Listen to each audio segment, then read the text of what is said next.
बहुत समय पहले की बात है। एक छोटे से शहर में जिपेटो नाम का एक बूढ़ा खिलौने वाला रहता था। वह सुंदर लकड़ी के खिलौने बनाता था, जिसे सभी बच्चे बहुत पसंद करते थे और उन्हें जीवन यापन के लिए बेचता भी था। जिपेटो के दिल की इच्छा हमेशा अपने बच्चे की थी।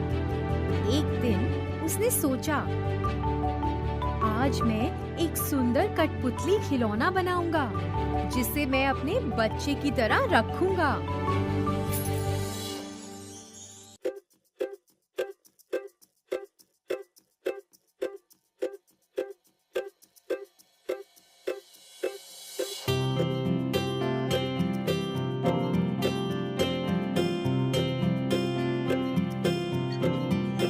जिपेटो ने अपने कलापूर्ण हाथों से एक बड़े लकड़ी के टुकड़े को तराशा और जल्द ही उसने उसे एक सुंदर दिखने वाले लड़के के रूप में आकार दिया। ओह, मैंने क्या सुंदर लड़का बनाया है! तुमने मुझे मेरा बचपन याद दिला दिया। मैं तुम्हें कभी किसी को नहीं बेचूंगा। मैं तुम्हें पिनोकियो कहूंगा। रात का समय था और जिपेटो गहरी नींद में था और उसके साथ पिनोकियो भी था। अचानक वहाँ एक परी दिखाई दी। उसने पिनोकियो के ऊपर अपनी जादू की छड़ी लहराई और कठपुतली अपने आप चलने लगी। वह बिस्तर से ठीक बाहर कूद गया और परी को आदर पूर्वक प्रणाम किया। धन्यवाद परी, तुमने मुझे जीवन दिया है। अब मैं चल सकता हूँ, मैं नाच भी सकता हूँ। हाँ हाँ मेरे दोस्त, अब आपको एक अच्छा बच्चा बनना है। अपने पिता को परेशान ना करें और हमेशा उनकी बात सुने। यदि आप खुद को एक अच्छा बच्चा साबित करते हैं, तो मैं आपको एक विशेष उपहार दूंगी। परी ने पिनोकियो को अपने पिता को सुबह आश्चर्यचकित करने के लिए कहा और फिर गायब हो गई। अगली सुबह जब जिपेटो उठा तो उसने देखा कि पिनोकियो उसे खड़ा देख रहा है और अपनी आँखों को झपका रहा है।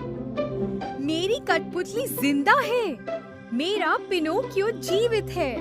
मैं तो इतना खुश कभी भी नहीं था।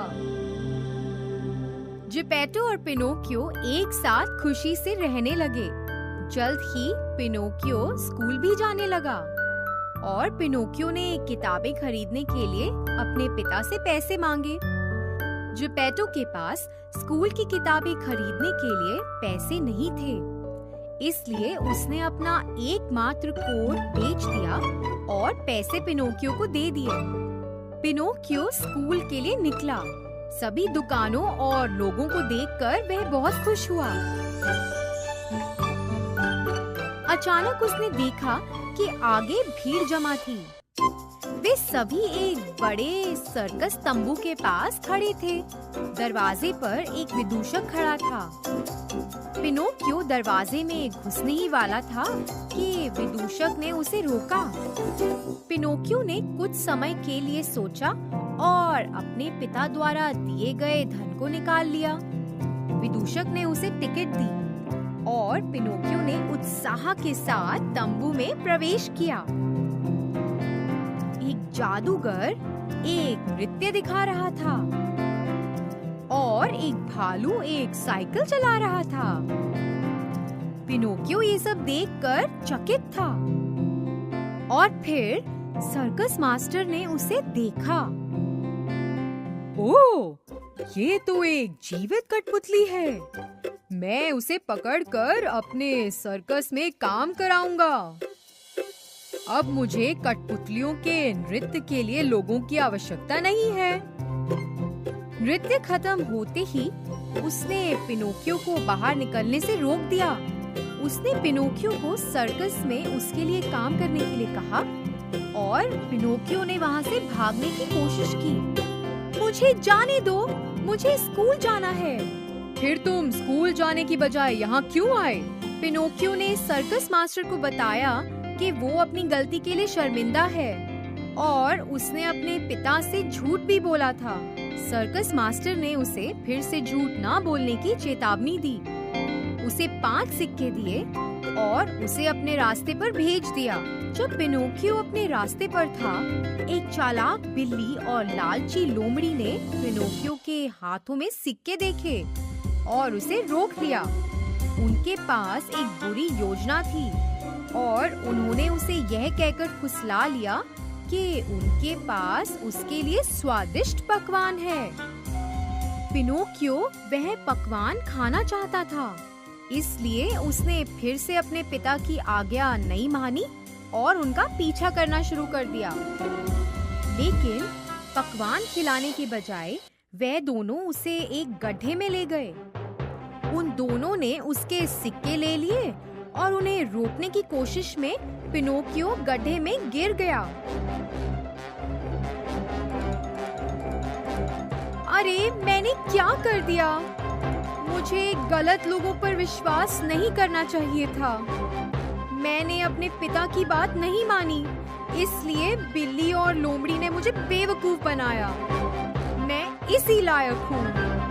फिर अचानक परी दिखाई दी। क्या हुआ पिनोकियो? आप इस गड्ढे में कैसे गिरे हैं?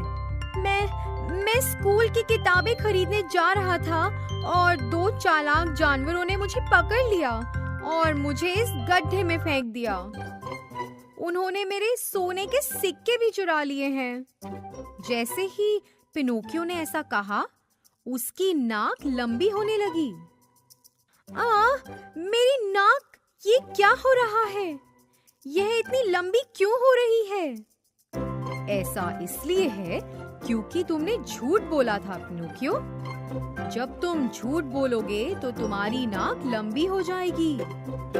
पिनोकियो शर्मिंदा था और उसने परी को पूरी सच्चाई बताई। जैसे जैसे वह सच बोलने लगा, उसकी नाक फिर से सामान्य होने लगी। अब जब तुम सच बोल रहे हो, तो मैं तुम्हें आजाद कर दूंगी और तुम्हारे पिता के पास जाने दूंगी। परी ने पिनोकियो पर अपनी जादू की छड़ी लहराई और वह गड्ढे से बाहर आ गया था। घर जाओ पिनोकियो, एक अच्छा बच्चा बनो, फिर कभी झूठ मत बोलना। पिनोकियो घर की ओर चलने लगा। अपने रास्ते में वह अपने दोस्त रोमियो से मिला। जरा रुको पिनोकियो, मेरे साथ चलो, मैं टॉयलैंड जा रहा हूँ। अच्छा, ये कहाँ है और मैं वहाँ क्यों जाऊँ?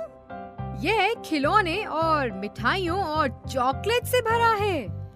कोई भी माता पिता अपने बच्चों को यहाँ डांटते नहीं हैं और तुम्हें वहाँ खेलने से भी कोई नहीं रोकेगा। अच्छा, ये तो मजेदार लगता है। चलो चलते हैं। और टॉयलैंड पर चला गया। पिनोकियो और रोमियो ने मिठाइयाँ खाई और झूलों पर खेला भी। वे कई दिनों तक टॉयलैंड में रहे।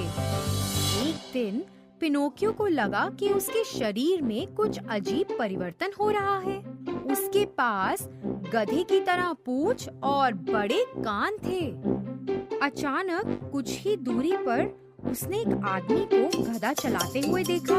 पिनोकियो को एहसास हुआ कि यह तो एक चाल है। टॉयलैंड वास्तव में तो एक दुष्ट गधा व्यापारी द्वारा बनाया गया था। वह बच्चों को मिठाई और खिलौने का लालच देकर बुलाता था और फिर उन्हें गधों में बदल देता और उन्हें बाजार में बेच देता था। पिनोकियो जितना तेजी से भाग सकता था, उतनी तेजी से भागा। जब पिनोकियो बाजार पहुंचा, तो उसने कुछ गपशप सुनी कि उसके पिता ने उसके लिए पूरे गांव में खोज की है और अंत में उसकी तलाश करने के लिए वह समुद्र के पास निकल गए हैं। यह सुनकर पिनोकियो बहुत दुखी हुआ और खुद को दोषी महसूस किया। वह तेजी से भागा और डूब जाने के भय के बिना समुद्र में कूद गया। जैसे ही पिनोकियो ने अपना स्वार्थ छोड़ा, वह वापस अपने सामान्य रूप में बदल गया। क्योंकि वह लकड़ी का बना हुआ था, वह तैरने लगा। जैसे ही वह समुद्र के बीच में पहुंचा, एक बड़ा मुंह पानी से बाहर आया और उसे निगल लिया। यह एक बड़ी मछली थी। ओह, मैं कहाँ आ गया हूँ? यहाँ सब अंधेरा है। ओह, पिताजी, मैंने क्या कर दिया? काश मैं आपसे एक बार फिर मिल पाता। अचानक उसके पीछे से उसे एक आवाज सुनाई दी। यह जिपेटो था। उसने उसे गले लगाया और उसे सब कुछ बताया।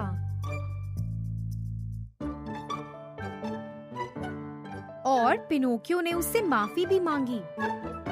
जिपेटो अपने बेटे को सुरक्षित पाकर बहुत खुश था।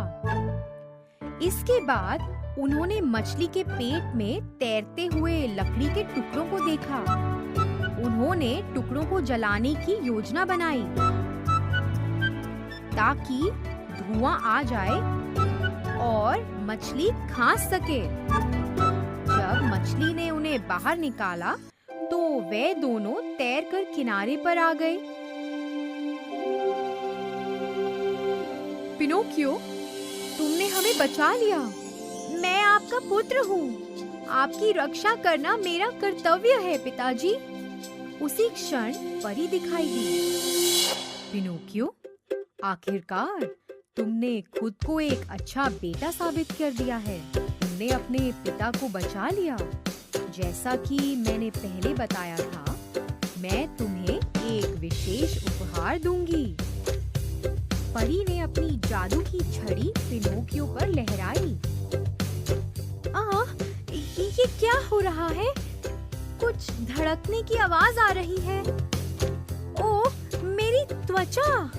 मैं इंसान बन गया हूँ। ओह, मेरे पास दिल भी है। मेरा दिल धड़क रहा है। ओह परी, तुमने मुझे एक असली बेटा दिया है। आपकी दयालुता के लिए धन्यवाद। यह आपके अच्छे काम के लिए है। यदि आप अच्छे कर्म करते हैं तो ब्रह्मांड हमेशा आप पर अपना आशीर्वाद बरसाएगा।